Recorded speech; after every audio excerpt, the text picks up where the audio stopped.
The Virginia men's lacrosse team traveled to Baltimore to face longtime foe Johns Hopkins for the 69th consecutive season. The Cavaliers arrived at Homewood Field as the reigning hosts of the Doyle Smith Cup, having won last year's regular season affair on a Greg Caholen overtime goal at Klockner Stadium. 1 year and 150 miles later, the 10th annual battle for the trophy would produce similar dramatic and heroic efforts. Hey, everybody, both ends of the field, opening your mouth early, talking to each other. You'll be the one who gets us started, all right? Let's get the ball up off the ground. Get engaged in it early on, all right? Take care of the people around you. All right, here we go. Let's go get this. Let's take care of this bad boy. 1, 2, 3. Let's go. Forced to overcome the loss of preseason All-American attackman James Pennell, the Cavaliers were led by a strong midfield that accounted for every goal scored against the Blue Jays. We don't quite have the experience that we've had in some other years, and we're not as deep as we've been, and so our margin for error is not as great. So we have to be very efficient in what we're doing, and if we can get the ball in the hands of Tuck and Greg and Tyler German, Zed, those 4 big boys in the midfield in particular, we have a pretty good chance to make a play at the end of the day. After trading blows for the first 45 minutes, the score was tied at 11 with the final quarter remaining. The team split the next 4 goals before Johns Hopkins took a 2-goal lead with only 4 minutes to spare. Not to be outdone, UVA would score twice in the final 90 seconds on a pair of goals by captains Tyler German and Ryan Tucker.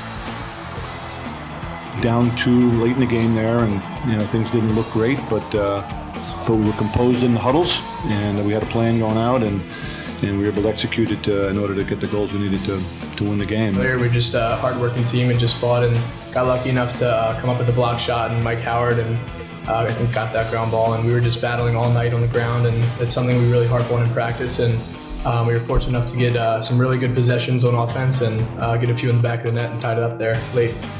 With possession in their favor and momentum on their side, the Cavaliers headed to overtime with an opportunity to once again defeat the Blue Jays in dramatic fashion. Caholen down the alley, quick slide again for Hopkins. Got to be a quick recovery by Casanova. Discommunication, Caholen shoots, he scores, Virginia wins!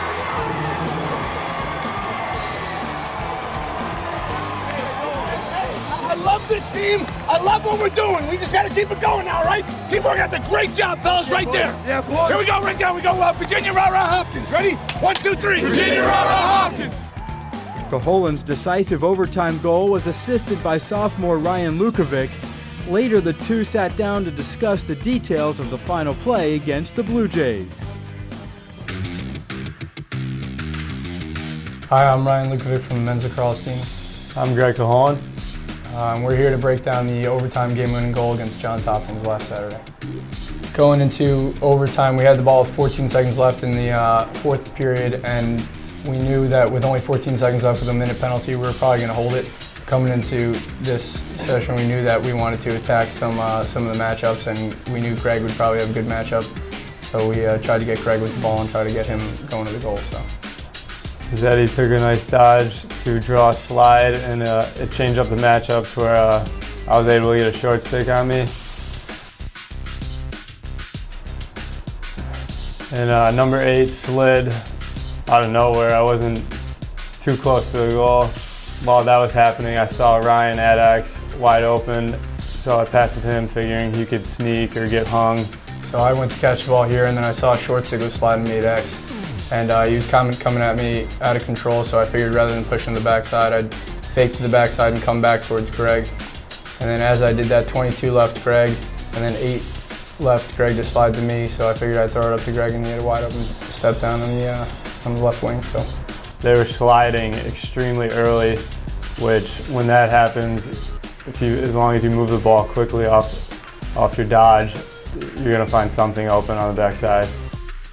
He's definitely a guy, especially in these tight situations where anybody on the offense and the coaches are looking to get him the ball because he's one of our most consistent shooters and guys that is going to hit it in the tight spots. I'm sure when I was coming here, I was looking for Greg, and a lot of the other guys were looking for one in these tight situations. So, thanks, sir. Actually, I received that pass and thought about the goal that Zed had on the other end. It was a similar angle where he came in off the side and he scored. I remember he scored 5-hole because I was on the backside and I saw it clearly. So I knew that from that angle, the goalie was going to have a big 5-hole, and actually number 1 screened his goalie completely, which gave me a clear view of I have to shoot low. And it worked out right there. I was shooting through both their legs.